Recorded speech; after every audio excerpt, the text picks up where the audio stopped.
Oi, turma, tudo bem com vocês? Hoje a gente vai continuar falando sobre contração muscular. A gente vai falar como ocorre a contração muscular a nível molecular, ou seja, como é que acontece o deslizamento da actina sobre a miosina. Lembrando, como eu falei para vocês, a contração muscular ela vai ocorrer graças ao deslizamento dos filamentos da actina e miosina.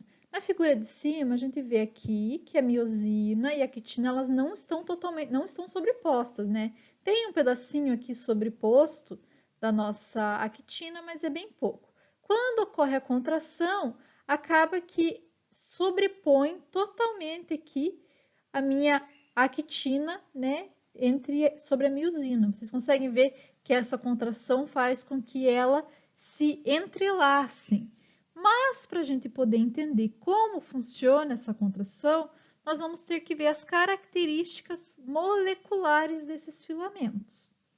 Nós vamos começar falando do filamento de miosina. Os filamentos de miosina eles são formados por mais de 200 moléculas de miosina. Então, se vocês olharem nessa figura de baixo, tem mais de 200 moléculas de miosina, uma sobreposta à outra.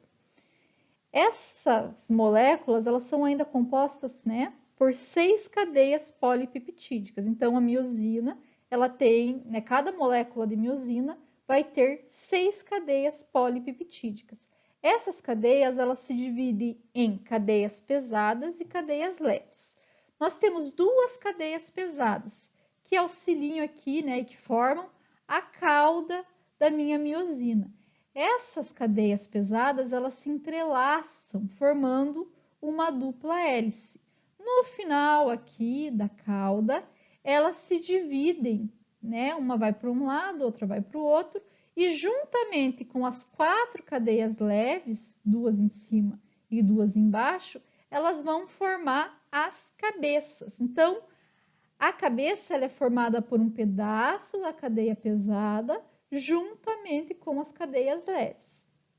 Então, pensem aqui, olhem a figura de baixo. Eu tenho uma miosina, né? Tenho a minha miosina aqui, uma cabeça vai para cima e outra cabeça vai para baixo. Então, nós temos duas cabeças, tá bom? Elas estão, claro, tem diversas sobrepostas, mas uma vai para cima, outra vai para baixo. Aqui na minha cabeça, eu tenho a minha cabeça aqui, e antes de começar a cabeça, eu ainda tenho um pedaço da cauda, tá? Esse pedaço da cauda é o que vai formar o meu braço. E nós vamos ter aí dobradiça entre a cabeça e o meu braço. Essas dobradiças é que vão interagir, vão auxiliar aí a minha miosina interagir com a actina. E o que vai interagir diretamente com a actina? A cabeça da miosina. A gente vai ver agora num videozinho que eu vou mostrar para vocês, só um pouquinho. Então, olhem aqui. Nós temos o nosso filamento de actina, né, aqui em cima.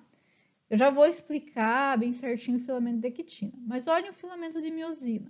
Vocês estão vendo que ele está relaxado, né? Quando a gente está com o músculo relaxado. E quando ocorre a contração, esse meu braço, juntamente com a dobradiça, auxilia com que essa miosina interaja aqui com a actina. Estão vendo? Então, é extremamente importante o braço e a dobradiça para a interação da miosina com a actina. Já os filamentos de actina, eles vão ser compostos por actina, tropomiosina e troponina. Então, vocês olhem aqui na figura de baixo. Nós temos em rosa mais claro a actina. Então, essas moléculas mais claras aqui vão ser a actina. Vocês estão vendo que tem duas moléculas de actina. E esse rosa mais escuro, tropomiosina. E a troponina, ela está em um complexo, onde ela tem troponina I, troponina T e troponina C. Aí, ela tem afinidade pela actina. A T tem afinidade pela tropomiosina. E a C, prestem atenção, a troponina C, ela tem afinidade pelo cálcio. E vocês já vão entender por que é tão importante isso. Vocês estão vendo aqui que na minha actina eu tenho locais ativos? É nesses locais ativos que a minha miosina vai interagir com a minha actina. Então, se eu tenho esses locais ativos onde a miosina é atraída, a cabeça da miosina vai interagir com a actina, né? Se esses locais ativos estivessem expostos o tempo todo, o que ia acontecer? Nós íamos ter uma contração muscular o tempo todo. Então, o que acontece? A tropomiosina e o complexo de troponina, eles ficam em cima desses locais ativos e não deixam com que a minha miosina interaja com a minha actina. Então, como que acontece a contração muscular? Lembra que eu falei para vocês que a troponina ela tinha grande afinidade pelos íons de cálcio? Então, o que acontece? Ela consegue se ligar até 4 íons de cálcio. Olhem nessa imagem, desse gifzinho aqui que eu tenho no lado para vocês. Vocês estão vendo que o meu complexo troponina, ele está, antes, né, do meu cálcio chegar, ele está recobrindo a minha actina. Quando o cálcio se liga, tem uma mudança conformacional e faz com que o complexo, juntamente aí com minha tropomiosina, saiam da frente do local ativo e a cabeça da miosina consegue interagir com o local ativo da minha actina. Então, o cálcio vai ser o principal componente aí para a contração muscular. Por quê? Porque ele vai se ligar à troponina, vai ter mudança conformacional do complexo e isso vai fazer com que o local ativo da actina seja liberado e consiga interagir aí com a minha miosina. E isso faz com que eu tenha a contração muscular. Para acontecer a contração muscular, é claro, eu preciso de uma energia. Como vocês sabem, a energia utilizada para a contração muscular é o ATP, adenosina trifosfato. Quando ocorre o gasto dessa energia, da adenosina trifosfato, ela vira ADP, que é a adenosina difosfato. Então, o que acontece? As minhas moléculas de miosina, elas vão estar o tempo todo engatilhada com moléculas de ATP. Quando o cálcio libera o local ativo da minha molécula de actina, a cabeça, então, gasta energia, vira ADP e se liga ao local ativo. E ele só vai desligar do local ativo quando vier outra molécula de ATP. E vai ficar ali com ATP até acontecer a outra contração. Então, pensem assim, a minha molécula de miosina, ela sempre vai ficar engatilhada com ATP para acontecer a contração muscular. Tá, mas como que eu vou ter cálcio naquela região? Então, lembram que semana passada eu falei para vocês que o cálcio ele era reservado no retículo sarcoplasmático. Então, o retículo sarcoplasmático ele fica em volta das minhas miofibrilas e quando nós temos um potencial de ação que muda a carga da minha membrana, estão vendo aqui o túbulo transverso? Vocês vão ver aí como túbulo T. Esse túbulo T aqui, ele vai também modificar a carga dele. E essa modificação vai fazer com que ocorra a liberação do cálcio. Então, olhem aqui. Nós temos o potencial de ação. Esse potencial de ação despolarizou minha membrana. Vocês lembram da semana passada. Por causa dessa despolarização, acontece que o meu receptor DHP, que eu coloquei até aqui para vocês saberem, receptor dihidropiridina, ele é ativado. E quando ele é ativado, ele faz com que ocorra a abertura aqui no meu retículo sarcoplasmático do canal de cálcio. e isso faz com que o cálcio consiga ser liberado. Acontece aqui na cisterna terminal do meu retículo sarcoplasmático. Então, o potencial de ação despolariza a membrana, inclusive o túbulo T. Essa despolarização faz com que os meus receptores DHP sejam ativados. Quando ele é ativado, lá na cisterna terminal, ocorre a abertura do canal ou liberação do canal de cálcio e o cálcio vai ser liberado. Quando o potencial de ação cessa, que ocorre a repolarização do meu túbulo, o meu receptor é desativado e o canal de cálcio fecha. Entenderam como acontece? Vamos ver essa imagem aqui. Nós temos o potencial de ação, esse potencial de ação despolariza a minha membrana até chegar ao túbulo T. Quando ele chega ao túbulo T, por causa dessa mudança energética, ocorre a ativação do meu receptor DHP. Essa ativação desse receptor faz com que ocorra a abertura dos meus canais de cálcio. O cálcio, então, é liberado, vai para o citosol, ativa e interage lá com a minha troponina. Essa troponina faz com que os canais, os sitioativos da minha actina sejam liberados para a interação com a miosina. Após o término da contração, o cálcio vai ser liberado no citosol. Essa liberação faz com que o cálcio precisa, voltar aí para o meu retículo sarcoplasmático. Para que volte esse cálcio para o retículo sarcoplasmático, nós temos aí a bomba de cálcio. A bomba de cálcio, então, vai fazer com que ocorra a volta do meu cálcio para dentro do retículo. Para essa bomba funcionar, é necessário ATP. Então, após a contração, uma bomba de cálcio remove os íons os íons de cálcio que voltam para dentro do retículo sarcoplasmático. Então, vamos fazer um resuminho da nossa aula até agora. Vamos dessa aula até agora e da aula passada também. Nós mandamos um sinal através do neurônio motor lá para a minha fenda sináptica. Então, no terminal sináptico ocorre a liberação de acetilcolina.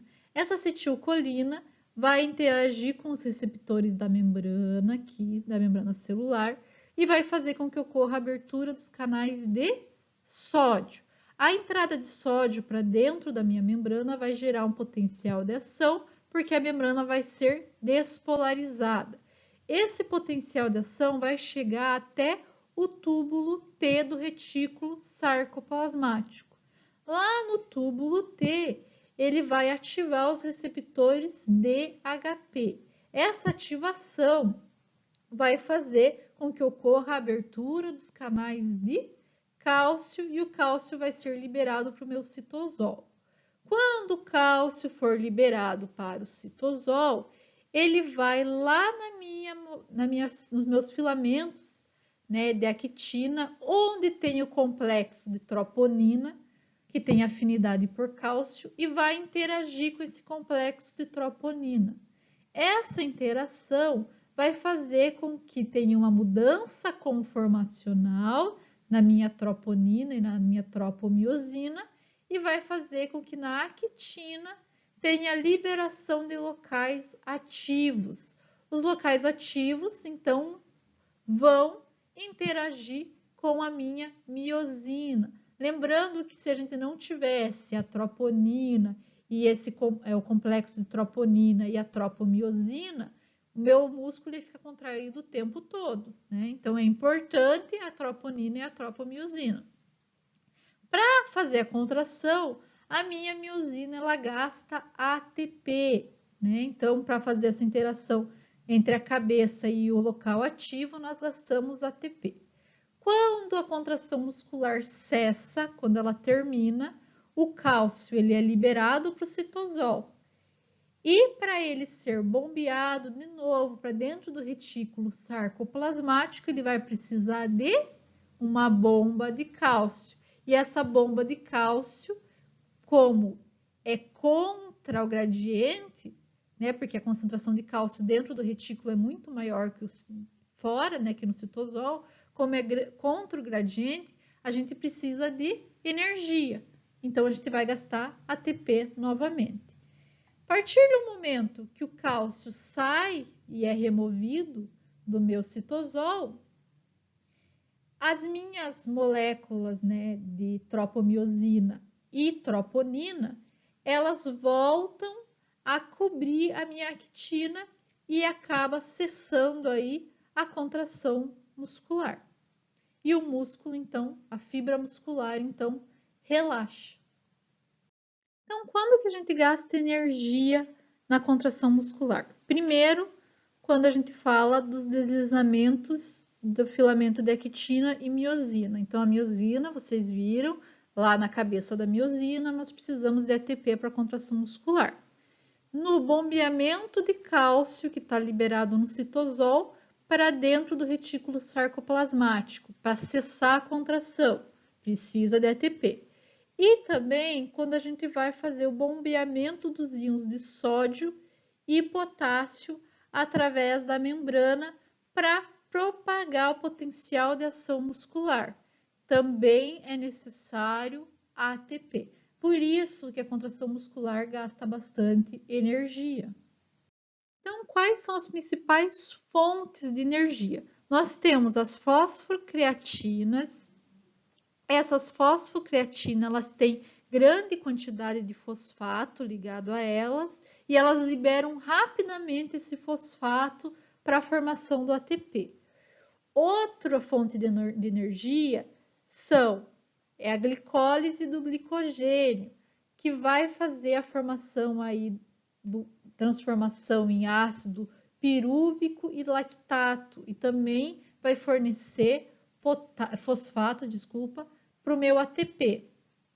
E 95% da energia ele vai vir através do metabolismo oxidativo de carboidrato, gordura e proteína, que geralmente estão armazenados no nosso organismo. Eu só mostrei aqui as fontes para vocês saberem de onde vem, mas quando a gente for falar de metabolismo, a gente vai falar detalhadamente de todas essas fontes de energia. Vocês já pararam para pensar a quantidade de músculo que a gente tem no corpo, as diversas formas, os diversos tamanhos? Para vocês terem uma ideia, a gente tem um músculo no ouvido chamado estapédio, que é um dos menores músculos, que eu até coloquei aqui na figurinha para vocês verem ele. Ele é extremamente pequeno e é essencial para a gente, né, para a audição. Nós temos aí os quadríceps, o trapézio. Então, nós temos muitos músculos no nosso corpo e cada um tem uma característica de contração muscular diferente. Entre as características de contração muscular, nós temos aí os músculos que atuam de forma isotônica, que é quando o músculo encurta na contração, então quando a gente puxa um peso, tem a contração desse músculo. E temos a contração isométrica, quando o músculo não encurta na contração. Pessoal que faz academia aí, pensem quando vocês estão fazendo prancha, né? Quando vocês estão fazendo prancha, vocês estão forçando ali o músculo, mas não está tendo contração. Então, ele atua de forma isométrica, por isso que às vezes eles falam, vamos fazer aí uma contração isométrica, quando você vai falar de prancha ou de tração, que você faz força, o músculo está contraído, mas não encurta o músculo durante a contração.